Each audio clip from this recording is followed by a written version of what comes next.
to the Final Four. The following is a Learfield presentation of the Oregon Sports Network. And Oregon is going to play in the national championship game. This is Duck Insider. These are good problems to have, right? So much success that you have more than one place to be. My break, touchdown, Oregon. Off a dribble, launches, and hits the three. Oregon leads. What a great opportunity it is to be able to play at the University of Oregon. I'm just incredibly proud to be a part of something like this. She wants another three. Oh, three in a row. Oregon is headed to the Super Regional. Big Ten champions, your Oregon Ducks. We are so privileged and so fortunate. We get to see all these young people. We get to see this incredible growth, which is what college is all about. This is Duck Insider on the Oregon Sports Network from Learfield, presented by OnPoint Community Credit Union. People are the point. Now let's go live to the Country Financial Studio to talk Oregon Duck athletics. Rivalry win last night. Oregon men's basketball over Washington. Great day always when you beat the Dogs. Oregon with a good bounce-back victory following the loss to Purdue, where it felt like the Ducks missed in a couple key categories. Rebounding, second chance points, turnovers. Ducks really righted the ship in those categories against a pesky Washington team. Oregon only turned it over 2 times in the second half. Ducks won the rebounding battle by double digits. And ultimately, after a back-and-forth first half, particularly, that did feature total in the game, 18 lead changes and 8 ties, the Ducks ended up winning by double digits, 82-71. Oregon at 5-3 now in the Big Ten. That sounds a lot better than 4-4 in this super competitive conference. Ducks getting a win over Washington. We'll talk with Coach Altman, Supreme Cook, also TJ Bamba, and Brandon Angel as part of our post-game coverage today. Oregon baseball meeting with the media as practice is ramping up toward the season opener around Valentine's Day.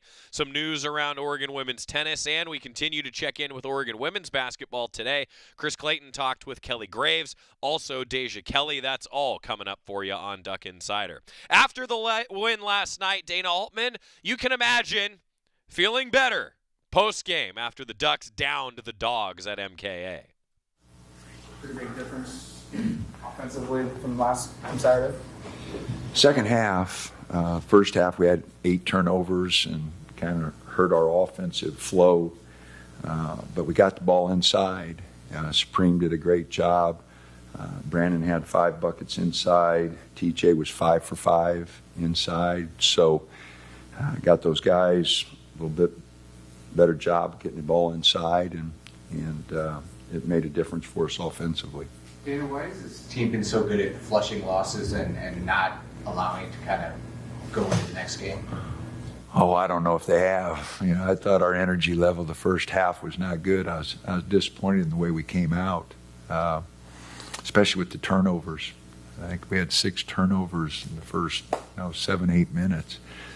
I did like the finish. I think it's a 4-point game there, maybe a 2-point game, and we finished really strong. Got some stops. TJ got a couple steals. So on a night that we depend on Nate so much and Jackson, and they weren't quite as sharp tonight. And I thought Supreme really picked us up. TJ and Brandon, gave us what I've been hoping they'd give us all year. That's the kind of players they are. So it was great to see them play that way. I thought we had a lot of contributions from a lot of people. I thought a lot of guys played well. And, they came in with a lot of energy, had a week to prepare for us, and we knew that they would be, their record's a little deceiving. They lose at UCLA. They have Illinois, the Michigan schools, who are leading the league, Purdue. I told our guys, and I know the record's not really good, but they have played maybe the toughest schedule of any Big Ten team when you look at who's leading the league right now. And so I like their athleticism. I like their depth. we knew we'd have our hands full. When percentages say to let TJ shoot threes, how do you coach around that? Were you comfortable with the ones that he took? Well, I thought he got way too aggressive the first half. He took 5, 1 for 5, and he was 3 for 3 going to the basket. He hasn't shot it well. He's going to be open. I mean, our scouting report, if we were playing him, in conference play, it's not a secret. I mean, anybody can look at the stats. He's shooting under 20%, 11%. So, I mean, people are going to get, I'm open. Well, you're going to be open. So, he's just got to be selective. He's got to make sure his footwork's right. He's a better shooter than that. He's in a career 34% three-point shooter. He works at it, but he's just in one of those slumps. And it happens to a lot of players. Jackson started off, and now he's shooting it better. I mean, players go through it. Kyle Korver, one of the greatest shooters of all time, struggled for me for a while. But it happens. You just got to keep grinding. And one of these nights, everything will go in for him. How often have you been able to go this deep into your bench? Well, we just played 8 guys tonight. All 8 of them, gave us significant minutes. I had Jamari ready to go, and we could have gone deeper, but I felt comfortable with the 8 that we were playing. And it's going to vary from game to game. Raheem was ready to go tonight, and so we could have went deeper, but I just felt like those 8 were giving us what we needed. Coach, what did you like about the team effort on the boards? I mean, you guys out-rebounded them by like 13. That was a big problem on Saturday. We didn't rebound the ball well. 14-2 second chance points against Purdue. Tonight it was 10-4 in favor of us. We were plus 13 on the boards. We felt going into the game they were even for the year. We felt like we had to out-rebound them. We thought, and then when the game started, 4 of their first points were second chance opportunities. First TV timeout, they have 12 points, and 4 of them are off 2 of our turnovers, and the other 4 are second chance points. So when I mentioned we didn't start the way I wanted us to, those were 2 areas we really talked a lot about the last couple of days, making sure we got them right, making sure we got on the boards and not giving up second opportunities, and then the turnovers. What do you make of Supreme's ability to fill in for Nate? He relied on Nate at the rim defensively and down below on the block. And he picked up that 4th foul, kind of Supreme's. No, Supreme played great. No. He posted up hard. He wanted that ball. He hit his free throws. He was the difference in the game. Supreme gave us something inside that we haven't had. He wanted the ball in there. Thought he did a tremendous job. Like I said, I thought he was the difference in the game. Coach, how do you feel the experience of these seniors on your roster has helped you guys towards these clean second halves? Well, I think it's really helped. I think our guys feel like, if we just stay after it, we can find a way to pull the game out. That's experience. We've pulled a few out, so our guys, they don't panic. They feel like we can still get something done if we execute, get some stops. Again, I thought the last 4 or 5 minutes, they took that timeout with right under 5 minutes, and I thought we really closed the game out pretty well from there. Not just on what Keyshawn gave you at the probably late in the first half. It seems like he's kind of sparked the offense. Absolutely, he hit a couple big threes there. I thought he did. We were struggling scoring, and I thought he gave us a big lift there, no doubt. Ever coached at Minnesota? I was an assistant at Kansas State when we went there. A little different, with the stage up. Old building, really good basketball building. Those old buildings, really noisy, and they're on a roll. Had a big win against Michigan last week, and I understand they went to Iowa and won tonight. So we're going to have a team that's playing with a lot more confidence than they were a couple weeks ago, and we're going to have to play awfully well. Dana Altman, the Oregon men's basketball head coach, talking about the trip to Minnesota coming up now on Saturday. Ducks are on the road for the final 2 games of the month of January. They've been good on the road. Oregon's only 3 losses are at home. It's kind of an oddity when you look at college basketball and home and road winning percentages. It is kind of an oddity. But the Ducks have certainly, I think, taken a step forward here with this win over Washington. Now taking it on the road, though, Minnesota, tough place to play. I was talking to Luke Jackson about it. It's a raised floor there. It's got kind of a funky feel to it with the eye lines. That's where practicing the day before, shoot around, those sorts of things become maybe even more important in some of these new environs for the Ducks as they head on the road to Minnesota. 1 o'clock when the Ducks will tip it off, taking on the Golden Gophers. I got to get used to some of these mascots that have the 2 words. The Gophers, I mean, they're often abbreviated, right? But I got to get used to it. On the broadcast, just in the flow. It's different. It's different. Also, the Golden Gophers are, I admit, it's a good mascot. It's a good mascot. I still think the Boilermaker is the underrated mascot of the Big Ten. It's not bad.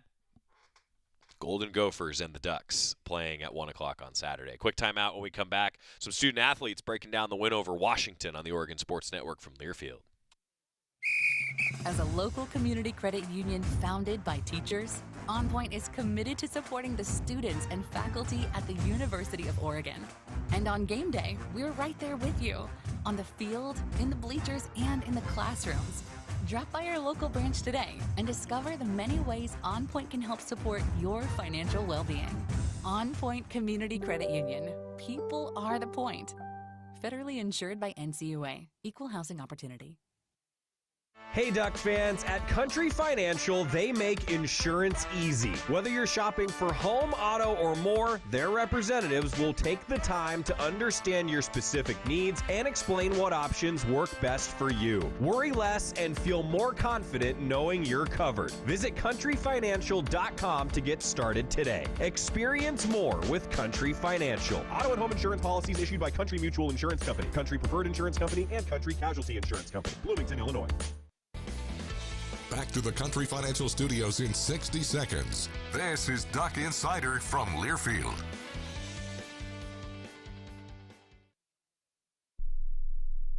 Put your phone on D&D. That means that do not disturb when you're driving. And when you're going from point A to B, I need you to stay safe, please, so always sing with me. So put your phone on D&D. That means that do not disturb when you're driving. And when you're going from point A to B, I need you to stay safe, please, so always remember this beat.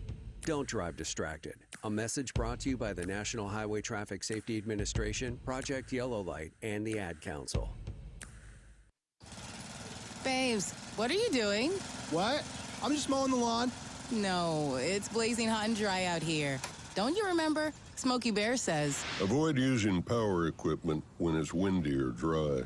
Where'd you learn this? Oh, it's on SmokeyBear.com with many other wildfire prevention tips. Right. Thanks, Honey Bear. Because remember, only you can prevent wildfires. Brought to you by the USDA Forest Service, your state forester, and the Ad Council.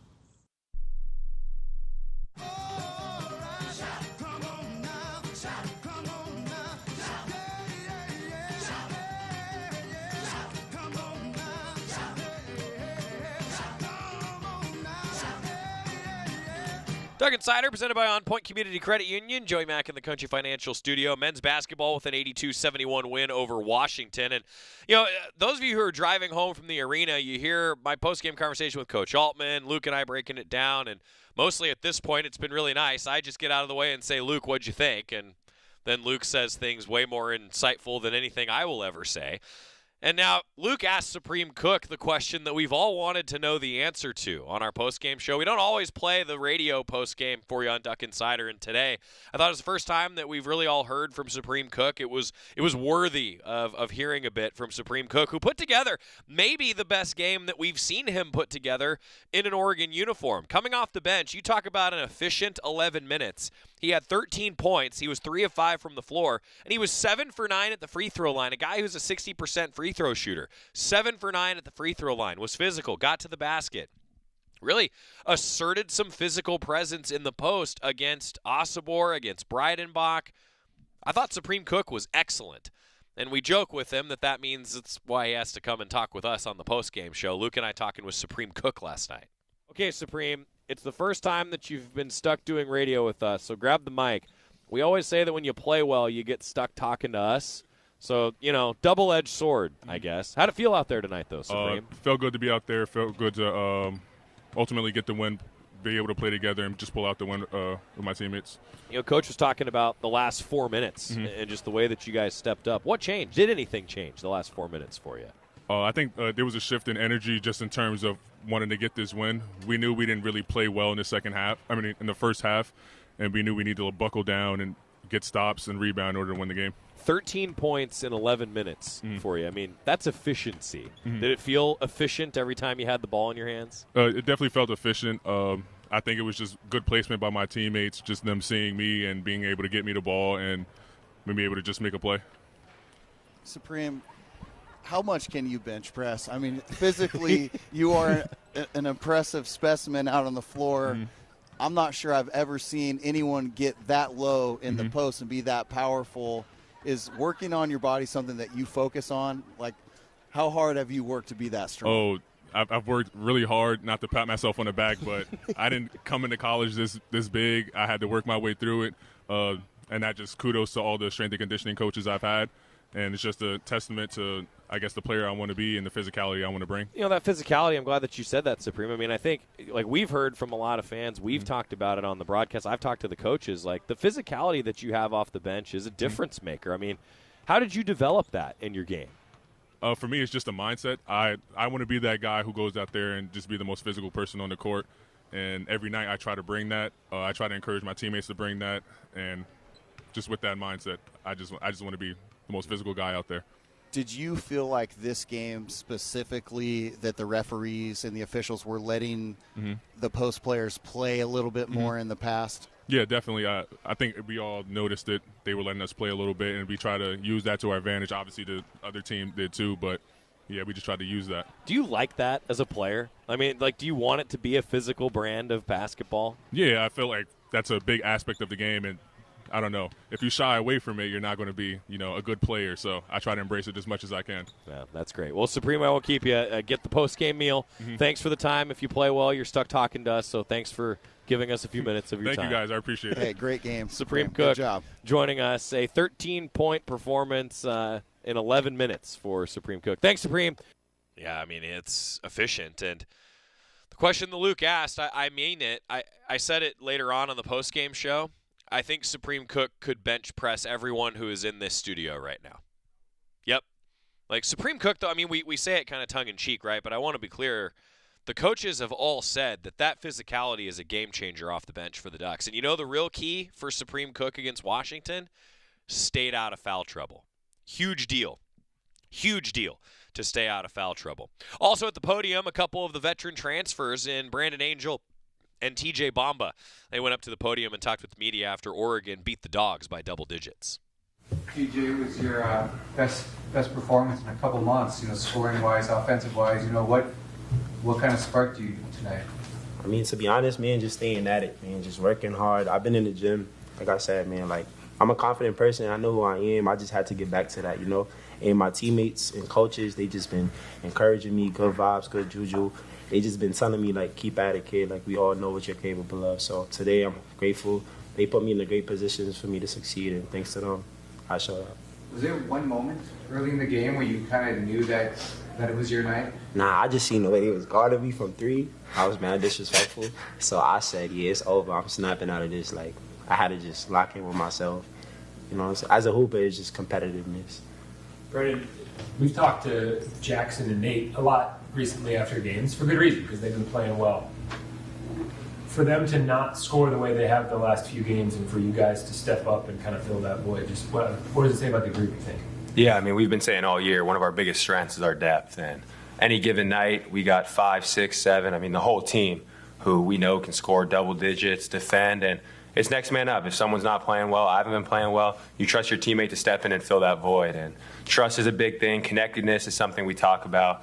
But to get to your question, it's about depth, and depth is one of our greatest strengths. So on a night like this, Nate, Jackson didn't have their A game compared to what they've had, but we try to pick them up, and they've been carrying us through that road trip in the Midwest in the last couple of games, and they've been playing out of their minds. So when they got it going, we're going to look to find them, and then as you see tonight, like, they look to find us. Brandon, this was a really physical game. It was always going to be with their big front court. How did you kind of adjust to that, and how did you come into this, like, physical? Yeah, it's just, it's going to be a dogfight. It's a physical game, and to be honest, those are games I love. You got to compete and play physical. The refs pretty early in the game set a tone that they were going to let stuff go, and we had to match the intensity, and that's something people always talk about in the Big Ten is physicality and protecting the paint. And I don't know what the exact box score was, but I feel like we dominated inside the paint. After Saturday, Dana was pleased with your defensive effort, but offensively, he said you guys kind of got away from the game plan. The numbers today suggest you played really well in areas offensively. How did you guys kind of make that transition?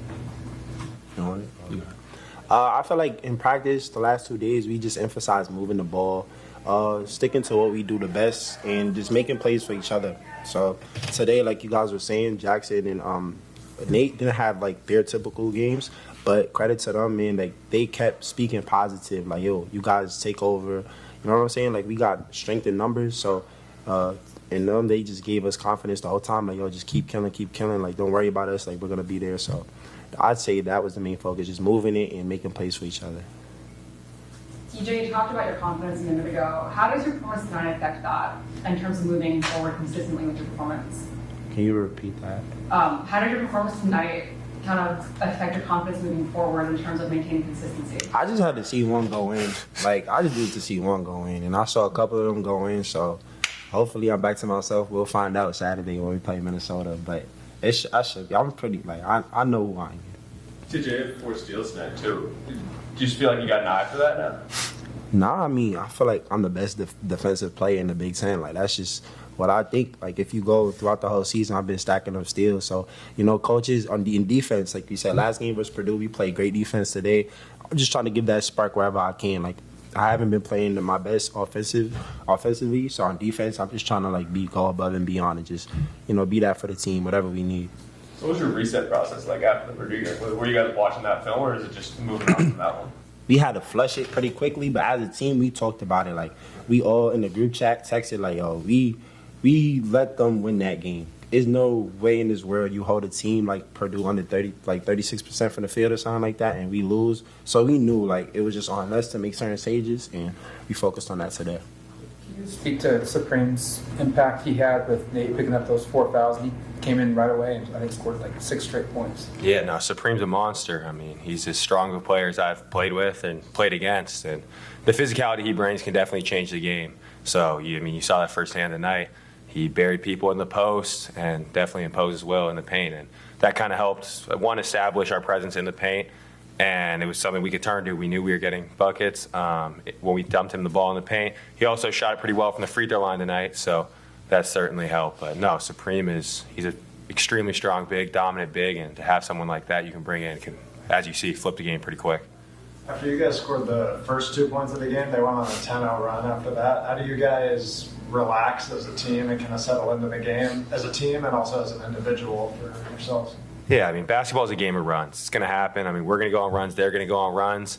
And like Coach always said, it's a 40-minute fight. So, we know there's a lot of game left. We knew in the beginning of the game we didn't start with the energy we needed to start with.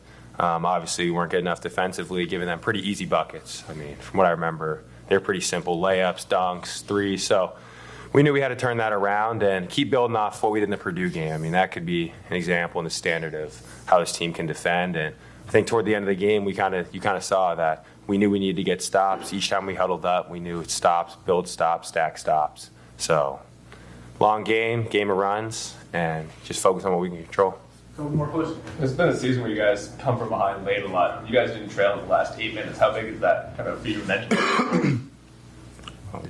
I was just looking at the scoreboard at the 8-minute mark because I'm like, it's a long game. Anything could happen. Even if we was up double digits, they could come back.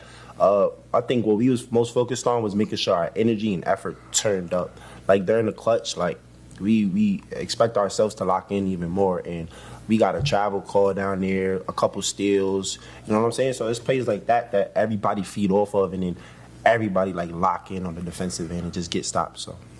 What makes you guys so effective? What makes you so effective on the road? You guys haven't lost away from this building so far this season.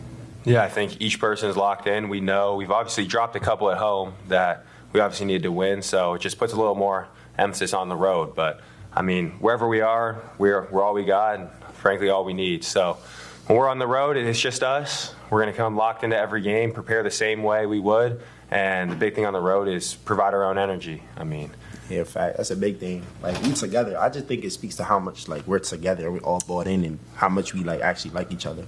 TJ Bamba, Brandon Angel.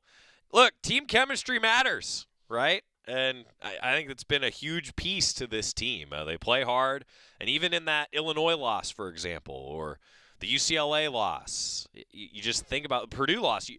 All of these, the Ducks have had that bounce back the next game. Now the question is getting more consistent to not have those losses. Hard to do, easy to say. See if the Ducks take a step toward that against Minnesota at 1 o'clock on Saturday. Switching gears, when we come back, we're going to talk a little women's basketball. Chris Clayton with his weekly conversations after this on the Oregon Sports Network from Learfield. Dear winter, Toyota can't get enough of you because Toyota's got 25 vehicles with available all-wheel drive and four-wheel drive. And that's more than any other auto brand. So you bring the action and we'll bring the traction. Always Toyota. Toyota, let's go places. Based on manufacturer's websites as of 10/20/24. As a local community credit union founded by teachers, OnPoint is committed to supporting the students and faculty at the University of Oregon. And on game day, we're right there with you, on the field, in the bleachers, and in the classrooms. Drop by our local branch today and discover the many ways OnPoint can help support your financial well-being. OnPoint Community Credit Union. People are the point. Federally insured by NCUA. Equal housing opportunity. Dear winter, Toyota can't get enough of you because Toyota's got 25 vehicles with available all-wheel drive and four-wheel drive. And that's more than any other auto brand. So you bring the action and we'll bring the traction. Always Toyota. Toyota, let's go places. Based on manufacturer's websites as of 10/20/24. Duck Insider continues from the Country Financial Studios in 1 minute on the Oregon Sports Network from Learfield.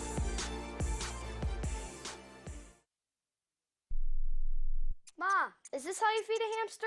I think so. Is my homework right? I think so. Is, this milk still good? I think so. When it comes to parenting, sometimes it's okay to think you know. But when it's something as important as your child's car seat, don't just think. No. Double check if your child is in the right seat for their age and size. It'll help protect them in a car crash. Don't just think. No by visiting nhtsa.gov/the right seat. A message from NHTSA and the Ad Council. Hear that? That's the sound of your life. Perfectly imperfect. Beating in rhythm to the world you've created. But every time you drive after drinking, the music gets drowned out. Your life sounds pretty great. Don't let a buzz ruin it. Buzz driving is drunk driving. Don't drive buzzed. A message from NHTSA and the Ad Council.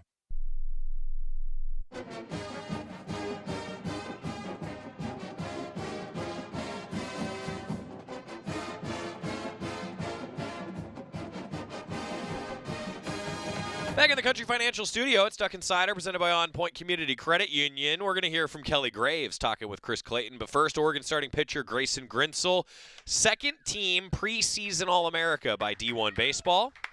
Let's go. Grayson Grinsell figures to be in the weekend rotation coming up and had one of the better 2024 seasons for the Ducks. Also women's tennis, leading Oregon to a 2-0 opening weekend when unbeaten across 4 combined singles and double matches. Patsy Daughters named the Big Ten Freshman of the Week. Conference announced it today, playing at the top double spot in addition to the number 3 singles. Oregon went undefeated. She went undefeated. Big Ten Conference Freshman of the Week. Pretty exciting for Patsy Daughters. Now to women's basketball. Chris Clayton, every week, going to be sitting down with Kelly Graves as part of the Toyota Coaches Show. Kelly Graves is, he's never not entertaining in the Country Financial Studio. Chris Clayton with Kelly Graves this week. In studio now with Oregon head coach Kelly Graves. Coach, thanks for coming in. We're still, My pleasure. Still kind of buzzing off Sunday's big victory over Iowa. It was a dramatic game, came back from down 15. How'd you guys get it done? It got to 15. Yeah, I knew 27 to 12. Yeah, okay, all right. Yeah, I knew it was up there, but we just we're so sluggish in the first half. I can't pinpoint just one thing. It just seemed like we were half a step behind both ends of the floor. The ball was sticking on offense, just wasn't fluid, and then defensively we just weren't on point. But we kind of rallied in that second half, and the defense we really got down and dirty, so to speak, and did a great job defensively. And then, a few shots started falling for us, and offense, came around. It still wasn't great. I mean, the game combined, we didn't even score 100 points. But in the end, we made the plays and most importantly, the stops that we needed to win the game. Yeah, you haven't won a game with 50, or not you, but University of Oregon hasn't won a game with 50 or fewer since 2006. So, fans, if you were there, that was an historic defensive effort. And the go-ahead shot, Elisa Meeves hits a three from kind of the wing corner area to take the lead. And there's a big moment I have to ask you about, slamming the scorer's table. What came out in that moment? Is that something you pulled out?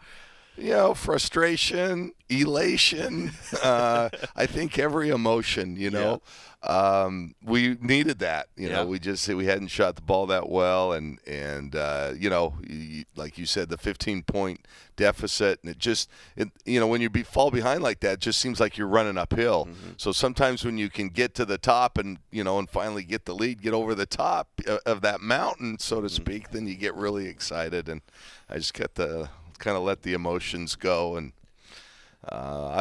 sometimes you want the ball to go in more than they do, Right. But actually, if you've watched the video, I stood up as soon as she shot it. Yes. I stood up and I knew that thing was going to go in. Yes. So you could see the elation from everyone. That was a really fun moment. And how about the crowd too? More than 7,300 people. How much of a factor and impact did they make in the win? Oh, it was huge. It was huge down the stretch. I think they sometimes don't understand how much energy they give us and give the team, especially at the defensive end.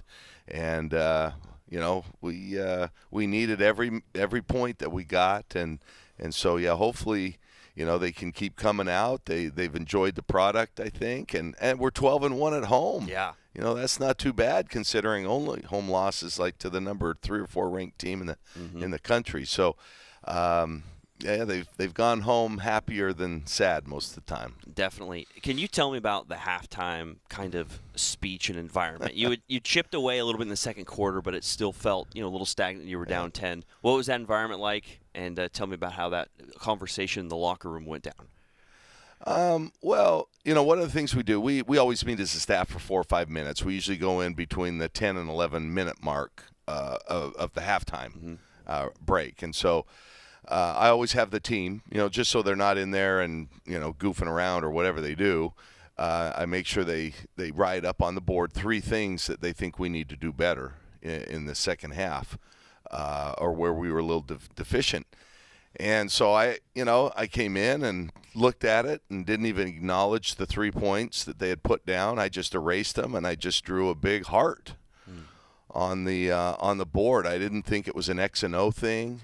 I just thought we weren't playing with the same kind of discipline and character and heart and toughness that we needed to. And that was the message. There wasn't really any screaming or, you can talk to Deja or the other players. There wasn't much of that. We just, I just let them know how disappointed I was in just the total effort. And they sure picked it up in that second half. I think they only scored 17 points in the second half, and they were a good offensive team. Yep. We held Lucy Olson to only 4 points, their leading scorer and All-American, and we've done a pretty good job on the other team's star players. Yes. We've really made other people try to beat us, and we did again yesterday. But that's all. I think they got the message. They understand. They knew that we were taking some early bad shots on offense, and we just weren't on point defensively. We weren't talking. We had no free throws in the first half, although we only had 1 in the second half. So it just goes, we weren't as aggressive as we needed to be, but they certainly picked it up in the second half. It seems like this team, beyond the coaching points of emphasis you give them, it seems like on a personal level, these players take great pride in their defense. How much of that from a mental perspective helps you guys be what's been one of the best defensive teams in the country during conference play. Yeah, well, I just think, defense is always there. Offense comes and goes. There are nights when even the great shooters just can't make baskets, and sometimes offense is a lot about rhythm. And sometimes your rhythm is just broken, for whatever reason. It just happens. But good defense is kind of a constant. It travels. It doesn't matter what arena you're at, what the background is for the shooting, all that stuff. It travels, and we've just really focused on it, and our team has bought in, and we're seeing the results of it. You mentioned officiating, and I'm not going to come on here and just yell and blast the officials. Sometimes on broadcast I get a little emotional, a little frustrated, but I'll say this. It feels like this game the officials let a lot go. There was a lot of contact. How do you get the players from letting their emotions take over and just play through it? Well, I thought that was one of our biggest strengths last night. I mean, I can get pretty animated on the bench sometimes, and I know that it can affect the team in a negative way. I thought our coaching staff last night did a great job. We were calm and cool and collected for the most part. We never really got on the team. And I think it paid off. We read a book early in the year. It takes what it takes, and we did it as a team, and we discussed it over a 4 or 5 week period. And one of the things was always get back to neutral. You don't want the highs and you don't want the lows. You want to get back to neutral, and so we talked about that yesterday. Getting back to neutral, and I think it really paid off. We didn't get too down on ourselves. We just kept plugging away, and finally it clicked, and we got that lead, and then ultimately finished the game. We're talking with Ducks head coach Kelly Graves. Coming into the game against Iowa Sunday, you said there was a couple things you were really looking for improvement: rebounding and screens. In those two areas, how do you feel like you guys fared? D and a C minus. Okay, appreciate the honesty. So now, if that was my personal grades, I would have been happy with that, right? Nailed it. But yeah, nailed it. But no, we got out rebounded by 14. Now sometimes that's a little misleading because we turned people over. Yep. We ended up shooting 4 more times than they did last night. Plus 9 turnover. Yeah, and plus 9. So sometimes, when you're turning a team over 20, 25 times, sometimes like we are, well, that's fewer shots that you have to go rebound. So, statistics are what you make of them. You can twist them any way you want. We didn't give up a ton of offensive rebounds. They didn't have a ton of second chance points.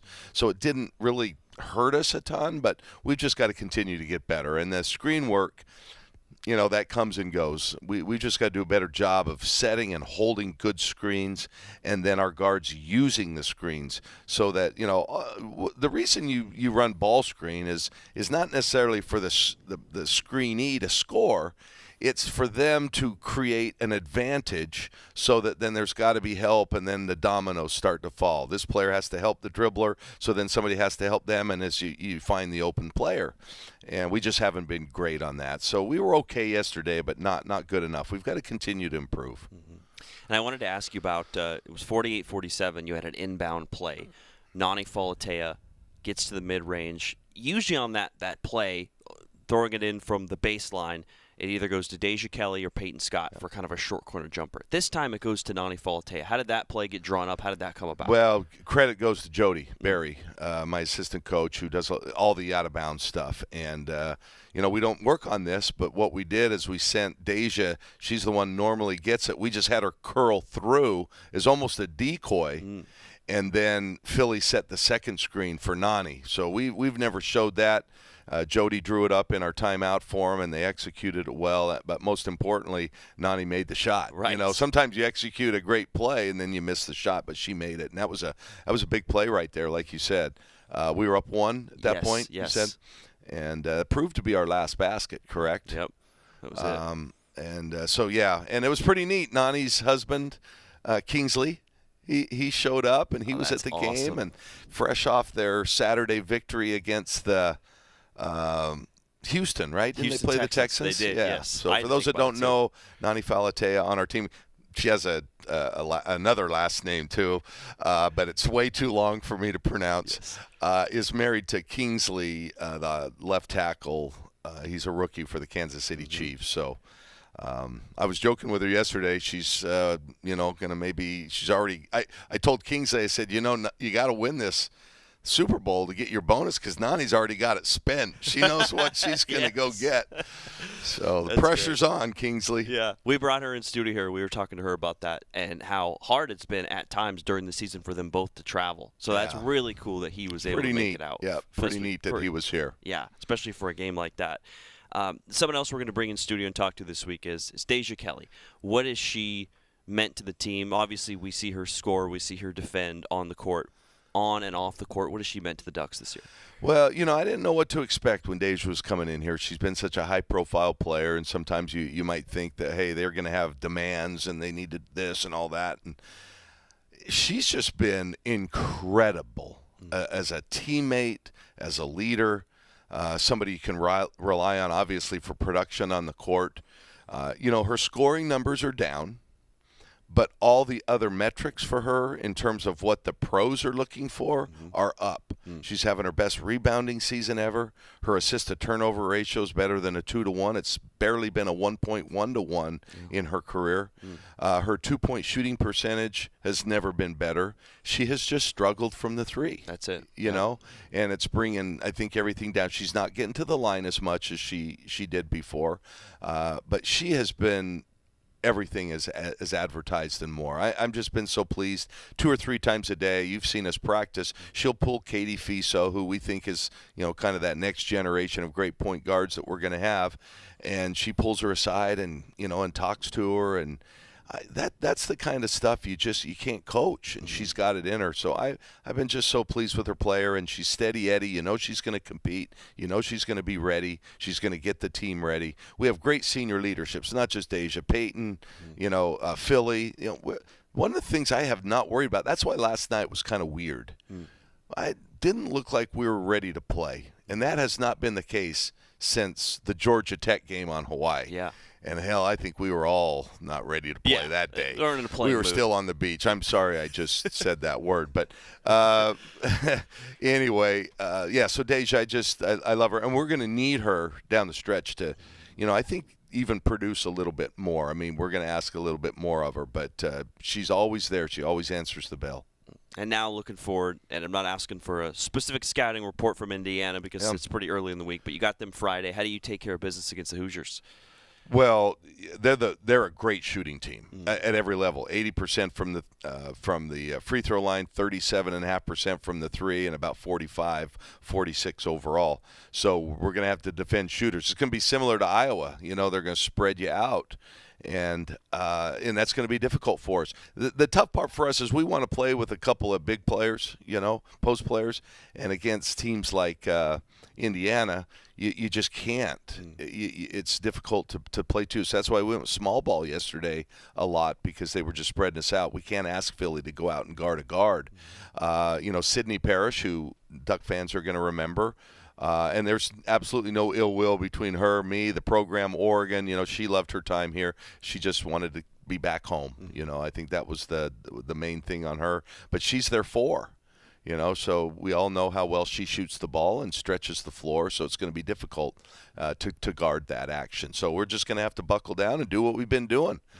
All right, playing great team defense. Yep. And it seems like that's the case with a lot of transfers. I think maybe some fans get disappointed. I'm not just talking about Sydney Parrish, but in general, it's a lot of times there's nothing personal in these transfers. It's just sometimes players part ways, and that's part of the business. Yeah, it's never been a huge part of my programs. I've had very few kids over the years transfer, and in the last 5 years, it's just picked up. And I remember talking to Dana, Coach Altman, about it, and he just said, Kelly, first thing, don't take it personal.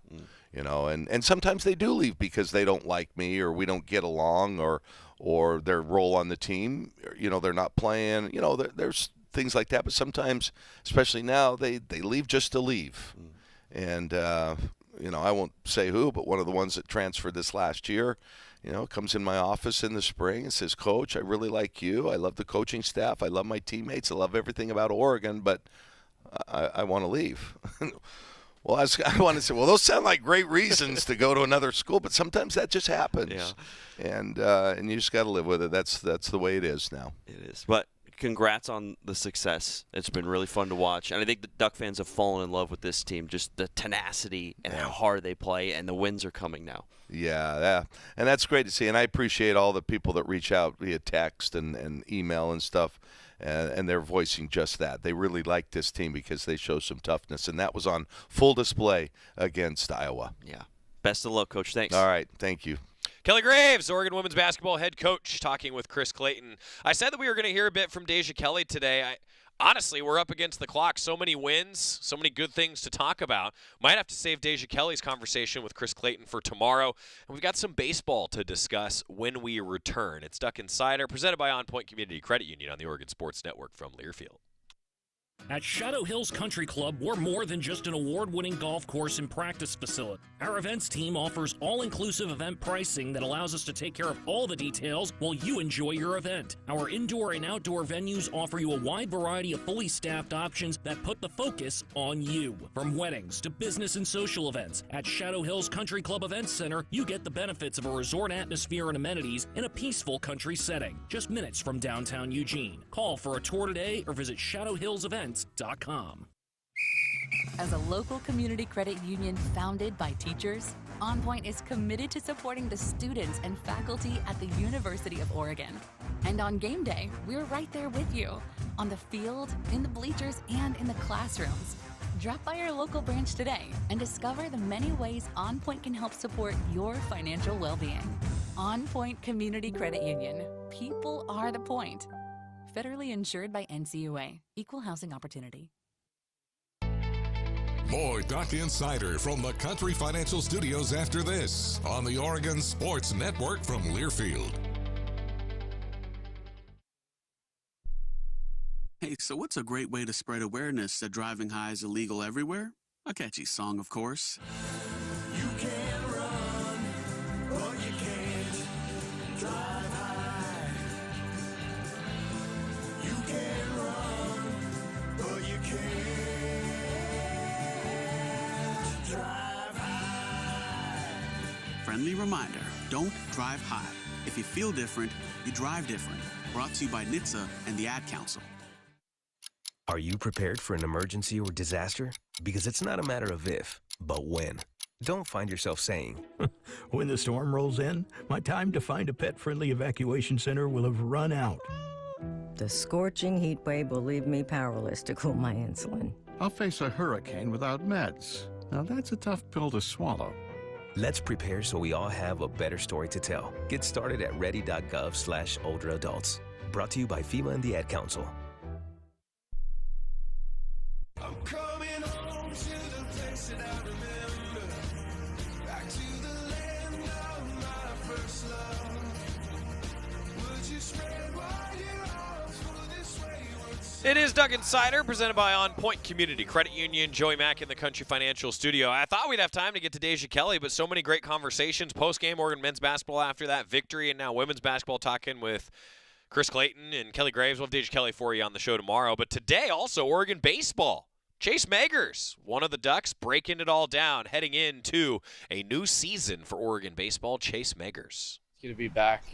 When you go home for break, it's just like you kind of miss the guys already, and, it's go time, and it's been good so far. Can you speak to that? Waz was just talking about it. He thinks the strength of this program is just the culture, fun guys to be around, how well you know each other.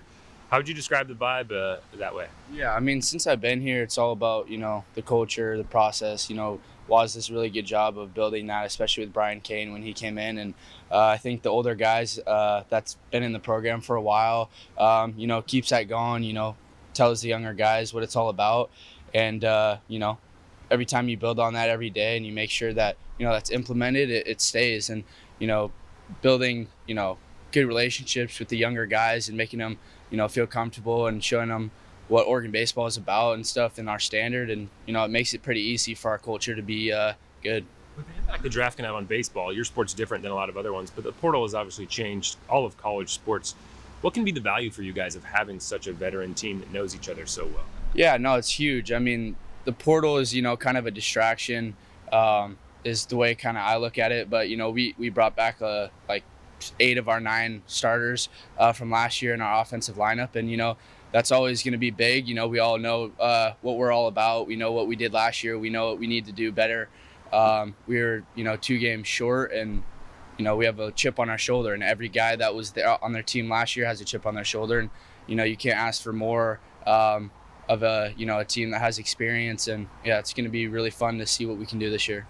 Do you guys talk about that much, or is it just kind of in the back of everybody's mind the way last year ended? Yeah, I don't think we really talk about it too much. I think everyone knows that, we're experienced, and, that's why, just like you said, the culture and stuff, our culture is so good because a lot of our guys are returners, and we all know what it's about. And so I don't think we necessarily talk about it, but, it's in the back of our head. We know that what we need to do. There's no excuses for little things to happen. We're old now, and yeah, that's it.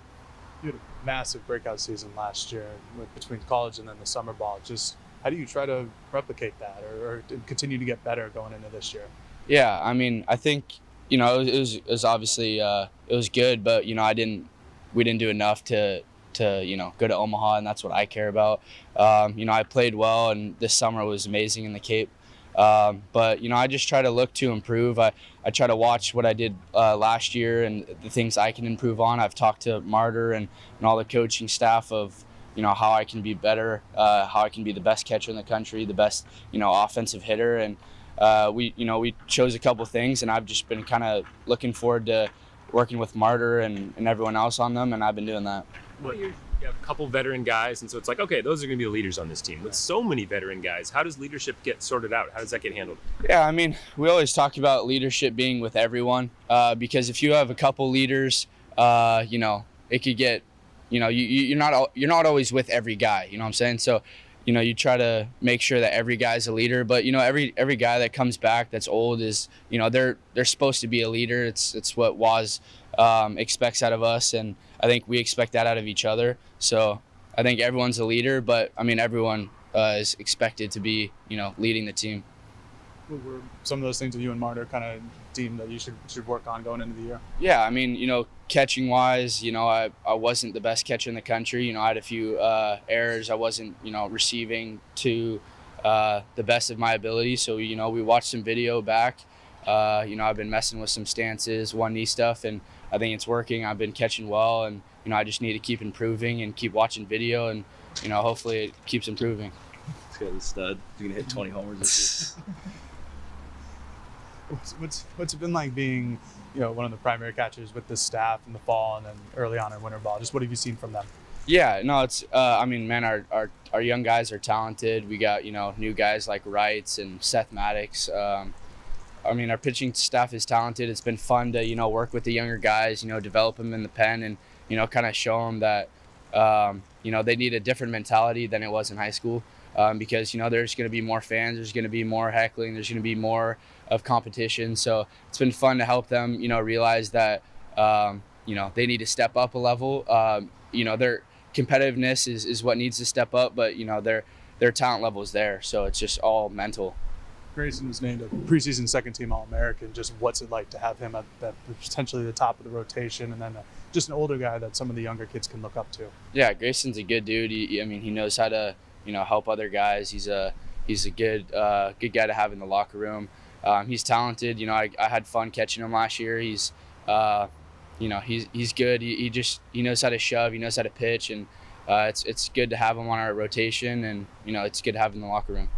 Some of the main things you learned from being out there on the Cape this summer. That can always be a fun experience for people who go. Yeah, I had a coach, Jared Saltatamakia. He played in the big leagues for a while. He's kind of a mentor now. I've reached out a couple of times, and he just kind of taught me some little things that he went through when he played. Because he played for a really long time. I had my teammate Mason Neville there, and we had a really fun time. Just experienced the Cape and playing really good competition. We went to the championship. I think there was like 7,000 people there or something like that. So it was an experience that I got to play with the best of the best around the country, and it was fun to have a good host family, and yeah, everything was fun. That's pretty cool, hearing that from Chase Meggers. Final time out today, wrapping up the show when we come back on the Oregon Sports Network from Learfield. Hey Duck fans, at Country Financial, they make insurance easy. Whether you're shopping for home, auto, or more, their representatives will take the time to understand your specific needs and explain what options work best for you. Worry less and feel more confident knowing you're covered. Visit countryfinancial.com to get started today. Experience more with Country Financial. Auto and home insurance policies issued by Country Mutual Insurance Company, Country Preferred Insurance Company, and Country Casualty Insurance Company, Bloomington, Illinois. As a local community credit union founded by teachers, OnPoint is committed to supporting the students and faculty at the University of Oregon. And on game day, we're right there with you, on the field, in the bleachers, and in the classrooms. And discover the many ways OnPoint can help support your financial well-being. OnPoint Community Credit Union. People are the point. Federally insured by NCUA. Equal housing opportunity. This is Duck Insider. Duck Insider on the Oregon Sports Network from Learfield.